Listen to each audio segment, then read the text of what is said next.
Welcome to the Branding for Abundance podcast. My name is Dr. TK. I am a licensed clinical psychologist and success coach. My goal on this podcast is to simply teach you how to proclaim your victory in your relationships, academic and career endeavors, business, money, and your mindset. Learn some simple tools and techniques to brand your life for abundance and live your epic lifestyle. Hey, welcome back to the Branding for Abundance podcast. This is Dr. TK, clinical psychologist and business branding coach.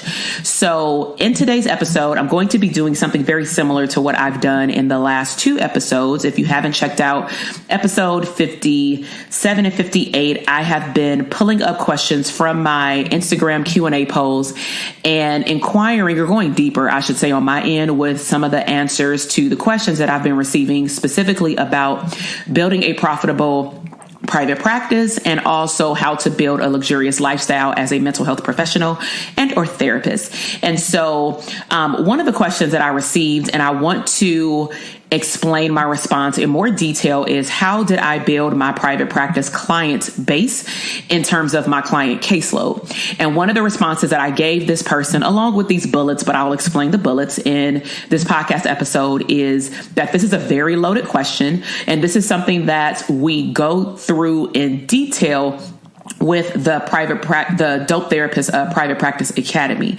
So what I'm going to do in this episode is give you the buffet version versus the full course meal, because of course the full course meal is the Dope Therapist Private Practice Academy. And if you want to learn more about that, you can check out the show notes. I would highly encourage you first, though, to take the private practice quiz so that it can give you recommendations in terms of where your mindset and infrastructure of your business is, even if you're just starting, where you are in terms of growth level out of 3 levels. And then it will give you a recommendation of which of my programs you maybe want to take a deeper look at. Okay. So how did I build my private practice base? And so the first tip, because there's 6 things that I want to share with you. The first tip is you want to have a very clear vision of your private practice, so that therefore you want to have a business plan. So a business plan typically entails who you are serving in detail and then how you want your business to grow over time. So in terms of growth, you want to think about, okay, am I starting my private practice right now part-time or full-time? What is my definition of part-time? How many days and or hours do I want to dedicate to my private practice? And then how many clients do I want to see within that time frame? Okay, so that's the vision of your practice. And then, of course, within the business plan, how do you foresee those goals growing over the next quarter, over the next year, 3 year, 5 years, and so forth? Tip number 2, you want to be clear about your brand. What are you known for? Okay, because that will start to magnetically attract the clients that you want to serve. So what is your brand? Literally, what is it? And when people hear your name or hear your business name or see your stuff online or see your website or your Instagram page, or even if they go over to your Instagram page, this is another bonus tip is if I go to your Instagram page, what theme will I be able to come up with once I read your bio and maybe look at your first 6 to 9 squares? 6 to 9 posts. If I can't tell what you do even without reading your bio and just looking at your 6 to 9 pictures along with reading your copy content, there's a problem. Because your Instagram page is your brand, along with, of course, informational content. So you have to be clear about your brand. You can't market, which is tip number 3, until you know your brand, because you should be marketing what your brand is, what you do.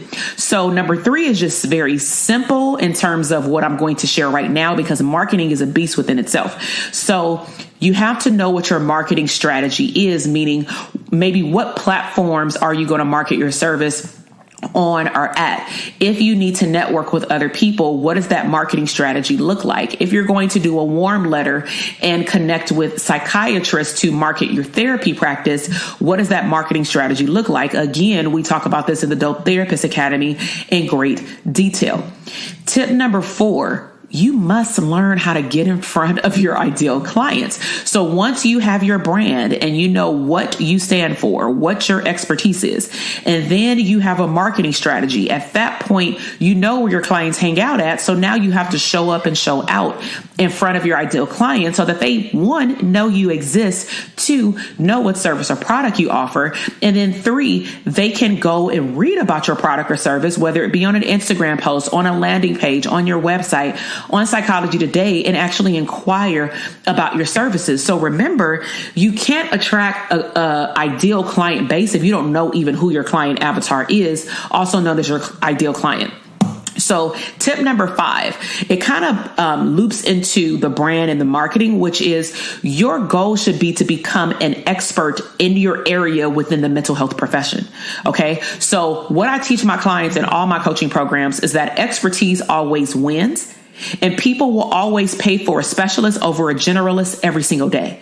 So think about this. If you are a woman and you have a uterus situation, right? Are you going to go to an OBGYN or are you going to go to your primary care physician?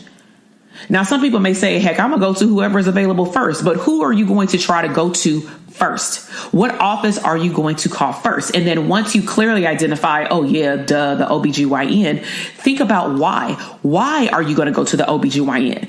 It's probably because, not saying the word expert, you're going to describe what they're good at. You're going to describe their highest level of skill set, which is the woman's reproductive system. So hence, treat your expertise the same way. Why do you want people to come to you? They should not be coming to you because you serve everybody. Because if you serve everybody, you actually serve no one because you're not operating at your highest level of potential. All right. And then tip number 6, which is more of a bonus, and they actually didn't ask this information specifically, but I wanted to include it because people ask about insurance panels all the time. And some people, assume that because I'm very successful in my business that I only take private pay. And that's just simply not true. I've always taken insurances since beyond my first 3 private practice clients. And if you want to hear about my, first 3 private practice clients, you want to go to episode, let me see if I can find it really quickly. You want to go to episode number 43, so that you can get an overview of what it was like to take my first 3 private practice clients. So bonus tip, which is number 6, is I am on insurance panels and I have a mixture of private pay clients. Okay. So yet and still, when I'm on the panels, I only attract the clients who are within my specialty area. So again, this is talked about in great detail with a bonus course that I give individuals who sign up for the Dope Therapist Academy. They get a bonus lesson on insurance panels and the benefits or pros and cons about looking at getting on insurance panels. Okay. But on insurance panels, you can actually specify what type of clients you want. Okay. So this was a mini brief episode. Let me just recap what we talked about today. We talked about how have I built my private practice to attract my client base? And tip number 1 is to have a vision for your practice. Number 2 is know what your brand is. Number 3 is, now that you have your brand, create a marketing strategy. Number 4 is you have to know where your clients hang out at so that you can get in front of your ideal clients. Number 5, your goal is to strive to be the expert. And bonus number 6 is, if you are on insurance panels, and even if you, of course, attract private pay clients online, make sure that you identify your specialty area so that you can still attract the clients that you want, regardless of the paying source. So as a mental health professional, what questions do you have about building a profitable private practice business? I want you to email them to me at hello@drtk.com. The email is below in the show notes, but again, hello@drtk.com. And as I stated earlier, make sure that you take that private practice quiz, because it's going to allow you to actually evaluate and assess your level of growth that you're currently at in your private practice. It will also give you recommendations when you're done in regards to what you should be focusing on in your business, in addition to what coaching program will be the best fit for you if you are interested in coaching with me. Okay. So I also may showcase you in my next podcast episode, because I may want to share your question, because odds are if you have that question, other mental health professionals have that question as well. As we wrap up, I really hope that you enjoyed this podcast episode and these tips that I've shared.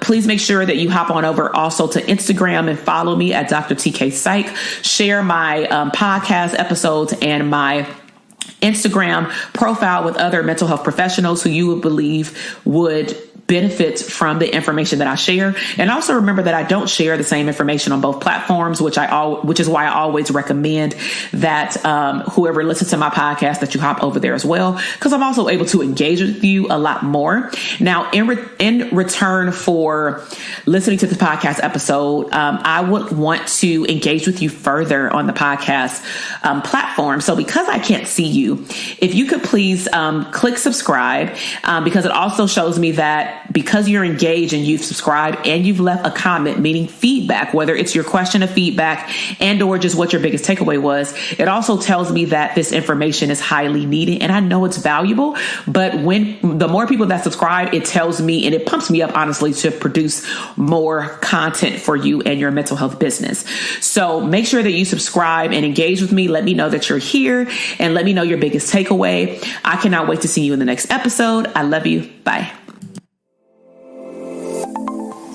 Thank you so much for listening to the podcast episode today. I am super excited to see your growth in your business, career, money, and relationships. Be sure to check me out on Instagram at Dr. TK Psych, where you can find daily inspiration and tips to live your abundant lifestyle.